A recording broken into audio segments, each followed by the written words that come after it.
we're going back to last week, my weigh-in or whatever, I was down 0.1.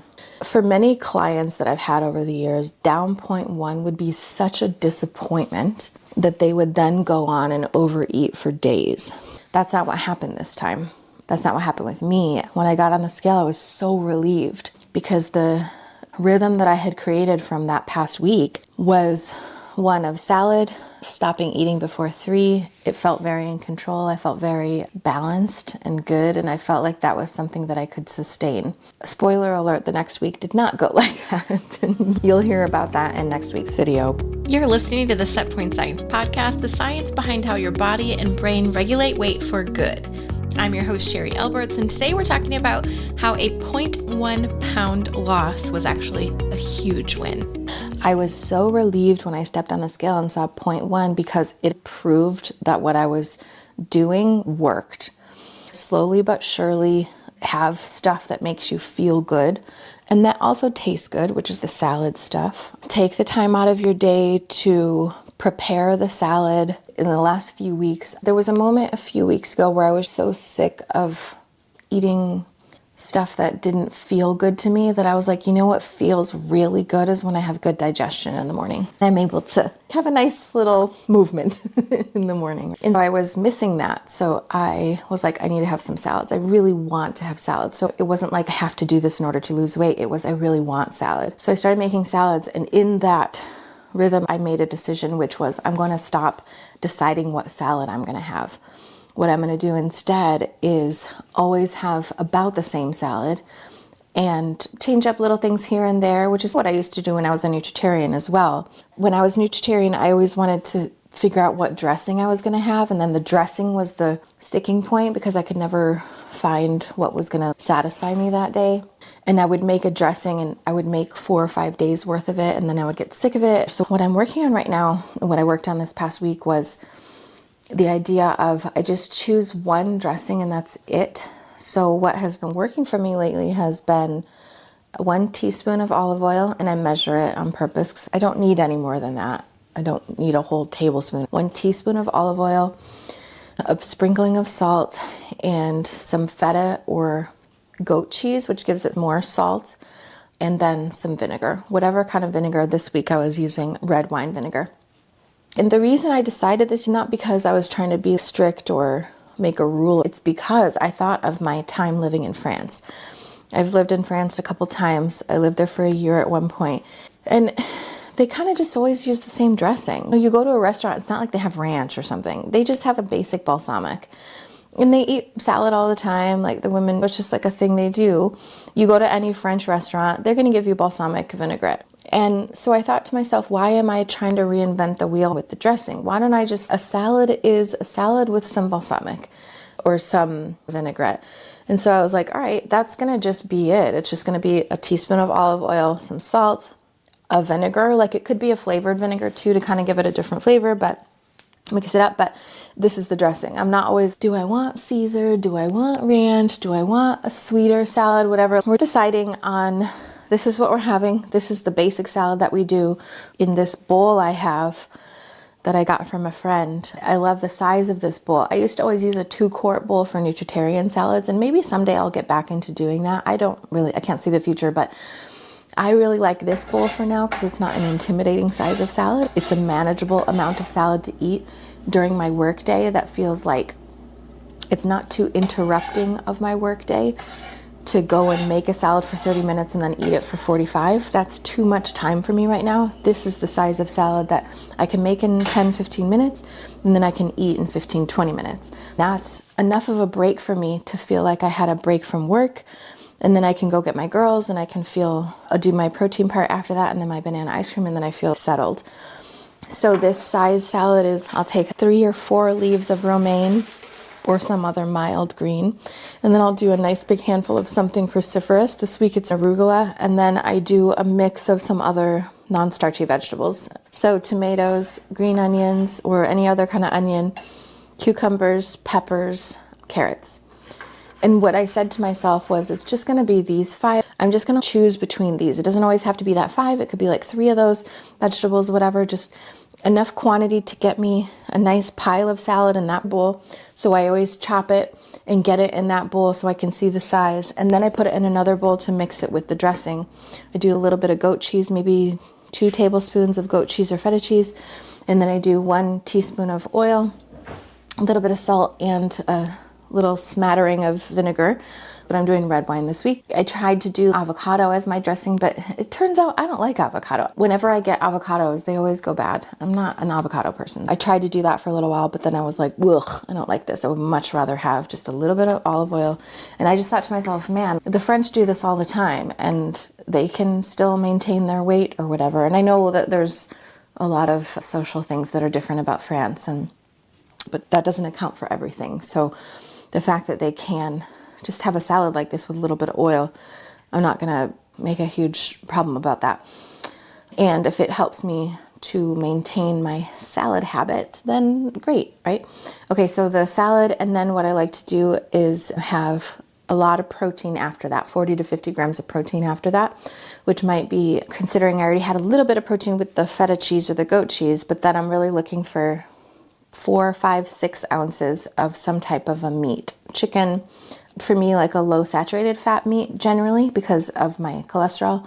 And so the salad and then the meat, and then I do banana ice cream on purpose. So for a while I was doing just like chocolate or whatever, but it's way too easy to get too much chocolate at once. And so then I wanted to do banana ice cream, so I switched to that. So this last week, this protocol has worked. It has been really fairly easy to do. Spoiler alert, there's some things that change next week. You'll hear all about that and then what I learned from that. But the idea being slowly but surely, do the things that work, do the things that you really like, the things that you feel you can maintain. And as far as maintenance goes of having a salad every day, spoiler alert, I don't do it next week, so I'm still working through this, but it was a relief for me to step on the scale because I was like, oh, it worked. So trying to find a protocol, and I use this word protocol because it's boring, right? We don't need things to be exciting or whatever all the time. Trying to find a protocol that is at once psychologically satisfying and physically satisfying. So you're getting the nutrients, the fiber, the stuff like that, but you're also getting stuff that tastes really good and makes you happy. Maybe you're getting variety, and I'm seeing if that's important to me too. I don't have a personal chef. I don't have a housekeeper. I don't have a nanny. So all these things are happening in a real, regular life, and how do you balance all that stuff? My biggest kryptonite is the variety thing, because I get easily bored and then my brain shuts off and it's like, oh, let's just have bread for lunch today. So that's the one thing I'm working on. When I weighed, I was really worried, but it was like I wanted to see the data. I wanted to see, because I hadn't had an enormous amount of salt or anything that would throw it off a pound or two. I knew it should look either the same or lower. And so it was such a relief to see that rhythm created what I wanted it to, which was some weight down. So that's about it for this week. I'm going to leave that there because you'll see what happens next week. It didn't go as well, but that's okay. And I explain what I think I'm going to do about that too. So for the podcast, I'm going to do this thought download about where I've been this last week, what happened with the weight and how that shifted, what I learned from it. And then I'm going to go into some more sciencey stuff in the second half of the podcast is kind of the idea, or maybe some coaching stuff, or maybe just some psychology stuff. My biggest passion is the psychology part of all this. So that's what I love the most, but I'm also super fired up about the nervous system, neurophysiology, the brain, right? And just physiology of the body too. That was never something that actually really was interesting to me, but now I'm really learning so much about that, and it is fascinating how all this stuff works together. And I will be sharing those kinds of things towards the end of the podcast just to help us see things from the top down instead of just from, which is what I always used to do, which was just always from my point of view, like my human female woman point of view. Now I want to also try to look at it from the top down with science and facts and what do we know about the human body. I will be using AI to help me research that stuff, but I will be delivering it straight from my thoughts and my filtered view of things. In the meantime, I am pursuing this Harvard master's It's the Harvard Extension School, so it's not technically like Harvard proper, but it's the extension school for people who have families and can't go move to Cambridge. I'm pursuing that and trying to learn statistics, which is fascinating because in my small understanding of statistics right now, much of what you learn when you learn statistics, which is exactly what it sounds like if you don't know what statistics is, just when you hear a statistic, how did they get to that, right? And so it's a very important thing to know, because my experience in the Eat to Live world of always, someone tells you a fact, how do you know to believe that, right? Someone says, oh, 50% of the population, blah, blah, blah. Is that true? So what's fascinating, what I'm learning just from this beginning cursory understanding, is that a massive portion of learning about statistics is being able to tell when they messed up the statistics that you're hearing, right? So how much of a percentage of what we hear on the news and see here and there is misinterpreted or lied about or fabricated, or they got the data wrong or the calculations wrong, or human error, on purpose error, and then actual facts, right? So much of it is messed up. So you can't believe everything you hear. You hear these statistics about nutrition, about people, but there's so much error in that stuff that what interests me more, so it's good to know that, and I'm glad, because I'll be able to look at a study and be like, that's wrong. And I'll share those things with you as I'm learning them. But what interests me more is the psychology stuff. I've been coaching for 10 years now, and I've been saying this thing, and wait a minute, it already has a name, right? It's already been studied. So for instance, psychological reactance, this idea that I've been coaching on this for so many years. I'd say to a client, like, if you say you can't have something, you're going to want it more. When you say that sentence, it sounds like just something you know, like whatever, but it's actually been studied. It's an actual real psychological phenomenon that humans possess. It's normal. And so I use AI now to put together the things that I know from psychology, from my own coaching, from my experience of 9 years of coaching clients, to what do we already know about ourselves? Like, we already know that this is a thing. It's an actual documented phenomenon, right? I want to report on that stuff too, because that's my passion, the psychology part of it. And that's why I'm a mindset coach as well. Like, how do we shift our mindset? How do we shift these neurological patterns and habits to something that supports us better? So I'm hoping to show you, and that's what I'll be doing in the second half, hopefully, of my videos, using AI to be my research assistant, so to speak, and then I will translate for you into language that sounds human and normal and more understandable. Now let's shift and take a look at the top-down view, because real life is messy and biology is consistent. Let's find out how we're finally going to get and stay in control using science. When we're trying to lose weight and we step on the scale and we see that we only lost 0.1 pounds, we might feel defeated. But for me this week, it felt like a massive win. And there is a really cool, really specific neurological reason for that, involving how our brains are literally built to guess the future. One of the most fascinating things I'm learning is that our brains aren't just these sponges passively soaking up the world around them. They're prediction machines. In neuroscience, they call this predictive processing. Our brains are trapped in a dark skull, right? So they can't see the world. They have to guess the world based on stuff that's happened in the past data, knowledge, events. Our brains are constantly running a simulation of what they think is about to happen so that they don't have to work so hard. And here's why this is useful. It is incredibly efficient. If we had to consciously process every leaf we saw on every tree or every step we took, our brains would fry. Our brains predict the usual stuff so that they can actually save their energy for the unusual stuff. That's a survival tool. Our brains predict that rustle in the bushes might be a predator before we even see those beady little eyes. And here's how this can backfire. Because the brain relies on past knowledge to predict the future, we can get stuck in that loop. If we've spent years stepping on the scale and feeling like a failure, our brains learn to predict failure. It creates that scale dread before we even take our clothes off. So our brains are filtering out the good stuff and they're highlighting the bad stuff just to prove that the prediction was right. So this is where dopamine comes in. We often talk about dopamine like it's this big bad villain that we have to overcome or fix it or detox. But we can actually think of it like an update button for these fancy prediction machines that we have in our heads. Neurophysiologists, those people who study the way the brain actually functions and works, they call this the reward prediction error, the RPE. So think of it as the brain's way of saying, hold on, my guess was wrong. I need to pay attention right now and learn something new. The amount of dopamine that's going to fire is equal to the reward we ended up getting minus what we thought we were going to get.